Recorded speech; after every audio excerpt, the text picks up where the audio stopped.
Só meu nome é Dirivan, sou bartender, já há um pouco mais de 40 anos. O que me credencia estar conversando com vocês sobre esse assunto.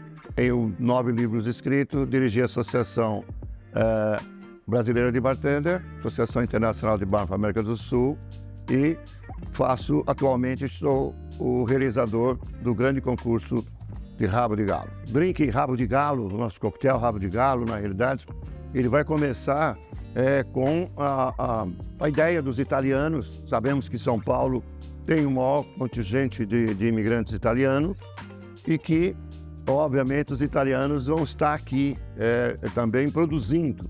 Então, o vermute vem através do Nordeste. 1942, chega em São Paulo por volta da década de 50 e um grupo de italianos vieram ao Brasil para saber que forma poderia aumentar a bebida, o consumo da bebida e juntar-se aos brasileiros, os seus produtos. A primeira coisa é perguntar o que esse povo bebe. Eles bebem cachaça. E como bebe cachaça? A cachaça é um ritual de bebida, de consumo. Leva-se o copo, joga-se um pouco para o santo, faz-se as preces e bebe. Eu sou Leandro Nagata e eu estou aqui na cachaçaria Mato Dentro, em São Luís de Paratinga, São Paulo. E hoje a gente veio aqui para falar um pouquinho sobre cachaça. Cachaça é um produto original do Brasil, tipicamente brasileiro, feito de caldo de cana-de-açúcar fermentado, um destilado alcoólico que tem a sua graduação aí entre 38% e 48%. E o interessante da cachaça é a sua história. A história da cachaça ela foi construída juntamente com o Brasil.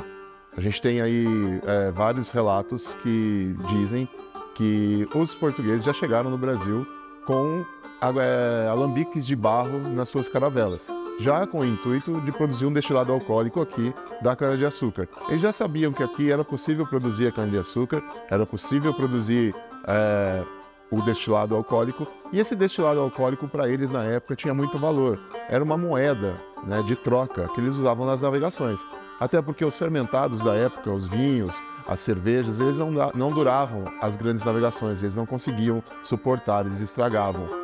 E o destilado não, o destilado suportava muito bem as navegações. Então ele era uma moeda de troca, porque eles levavam de um continente ao outro para poder fazer negociações, assim como especiarias e outras coisas. A gente tem a primeira marca do Brasil em Pernambuco, a Monjolo, né? Cachaça Monjolo, que é uma aguardente de cabeça, que hoje é proibida a venda, um produto extremamente top. A gente tem a cachaça ligada à cultura brasileira, como, por exemplo, a cachaça ela tá ligada aí às garrafadas, né? São os remédios naturais, ao folclore brasileiro, por exemplo, como que você prende um saci, né? Você só prende um saci dentro de uma garrafa de cachaça. Não adianta você ir com uma garrafa de uísque lá que você não vai conseguir prender ele, tem que ser uma garrafa de cachaça. Curupira. Então a gente tem aí dentro desse folclore também aí muita coisa ligada à cachaça. O famoso remédio tradicional, né? Pinga com mel, pinga com limão.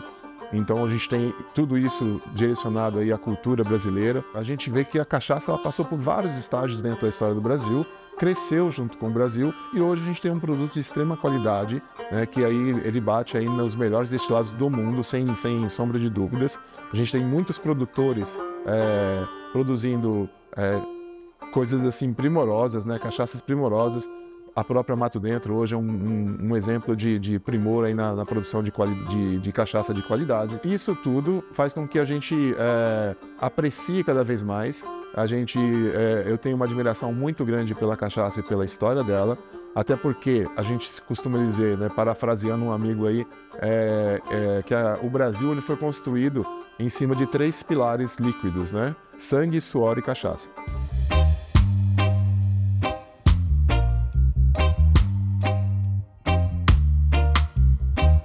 A gente consegue valorizar bebidas nossas, além de valorizar a nossa cultura, né, de boteco, uma cultura que já vem há anos e a gente nunca deu valor, e agora cada vez mais a gente consegue olhar para o rabo de galo, olhar para outras bebidas regionais com carinho e ver que tudo isso tem qualidade. Traz uma linha também das pessoas entenderem um pouco mais das bebidas amargas, se aproximarem, gostar um pouco mais dessas bebidas amargas.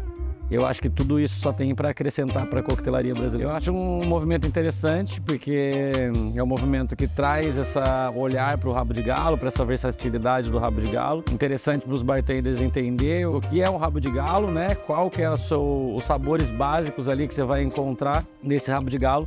E a partir disso, criar suas variações. Então, acho que isso é interessante tanto para os bartenders, como para a gente também fazer com que o rabo de galo se torne um coquetel mais conhecido. E é um caminho, né, que vem sendo traçado para que o rabo de galo seja reconhecido como um coquetel internacional. Então, acho importante demais esse trabalho que vem sendo feito há alguns anos, né?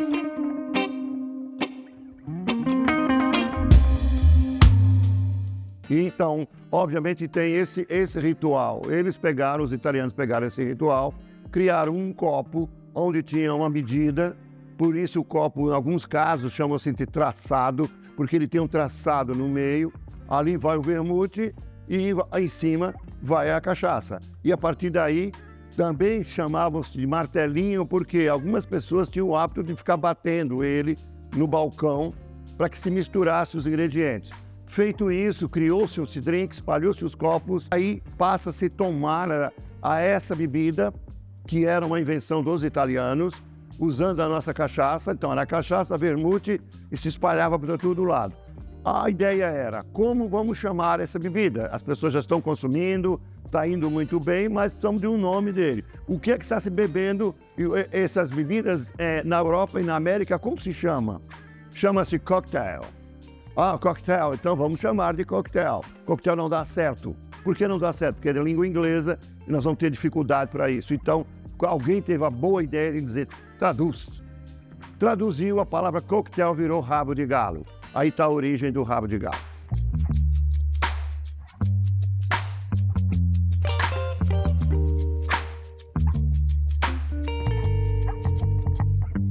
As bebidas evoluíram, a cachaça, de uma certa forma, evoluiu muito daquela década para agora, os vermutes apareceram.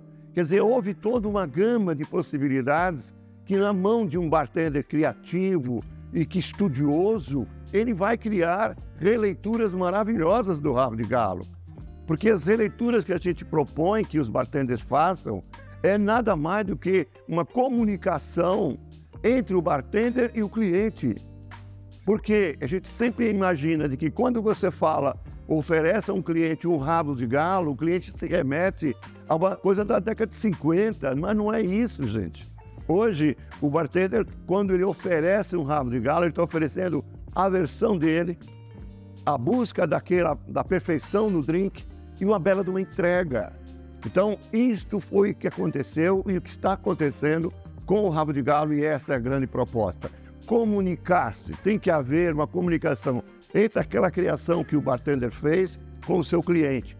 E a partir daí, por felicidade nossa, o rabo de galo hoje já está em 32 países, em cardápio, sendo consumido já em grande parte do mundo. Para nós é uma alegria, é um trabalho maravilhoso e que a gente só traz alegria porque é um drink que nós trabalhamos pelo meu país. Quando nós propomos o rabo de galo, a gente está mexendo com uma cadeia produtiva da cachaça, com os bartenders brasileiros, de uma certa forma, levando o nome do Brasil para o exterior e, consequentemente, criando mais uma possibilidade, além da consagrada caipirinha, uma forma de se beber cachaça. Bom, durante a produção do documentário, né, recebemos a notícia da passagem do mestre Derivan, que foi uma grande perda para a coquetelaria brasileira e nacional. Mas eu gosto de pensar que, dentro disso tudo, ele conseguiu conquistar tudo aquilo que ele planejou, que era internacionalizar o nome do rabo de galo, internacionalizar o nome da cachaça, levar a cachaça para o mundo. E eu acho que ele fez isso muito bem, e é claro, ele nunca vai ser esquecido. Vida longa ao mestre. O rabo de galo, ele mereceu de nós uma atenção muito especial e havia uma necessidade de a gente poder propagar isso. Então houve uma série de possibilidades e aquela que a gente mais sentiu que poderia, de uma certa forma, unir toda a indústria da produção de cachaça, os profissionais, os bares, enfim, hotéis, restaurantes, desse movimento todo, e o público, de modo geral, era um concurso.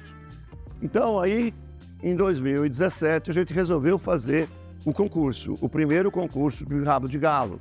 A proposta era essa, era fazer com que esse coquetel tivesse várias formas de apresentação, sabendo que você tem algumas limitações a nível de regulamento, você tem que usar entre 60% a 70% de cachaça, não pode haver outro destilado nessa confecção desse drink, pode-se usar os outros 30% ou 40% de uma forma, ao você usar xaropes, vermutes, enfim, bitters, uma série de outras coisas, e dando a possibilidade de que ele tem que ter, no final ele tem que ter a característica do rabo de galo, mesmo com essa releitura, mesmo com essas possibilidades todas. Então foi feito um regulamento, a gente fez as fichas de pontuações que os jurados utilizam, são fichas internacionais que a gente passou a utilizar para fazer o grande concurso do rabo de galo. E a partir daí, sempre com o propósito e com a ideia de internacionalização do rabo de galo. Passar com que esse rabo de galo tenha essa possibilidade de nós fazermos em várias partes do mundo. Então, o que aconteceu? Mas primeiro, com a vinda do Fábio Freitas para o rabo de galo, ele trouxe uma ideia fantástica e que foi aceita, que era de fazer as regionais. Fazer com que criar a possibilidade de não só o grande nacional, mas algumas cidades que tivessem super interesse de ter o rabo de galo, porque tem produção, tem profissional, tem um apelo turístico, tem de certa forma, são lugares históricos, e aí a gente passou a fazer essas regionais.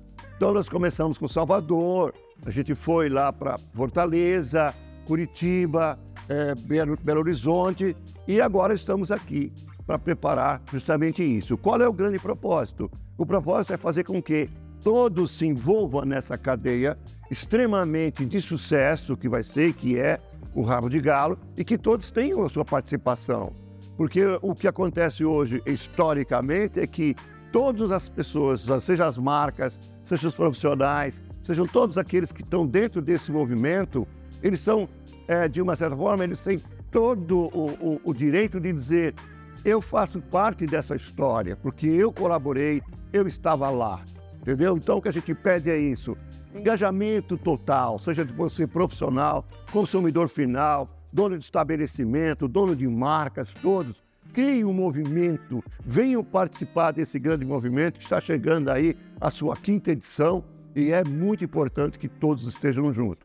Então o grande objetivo do Rabo de Galo é esse.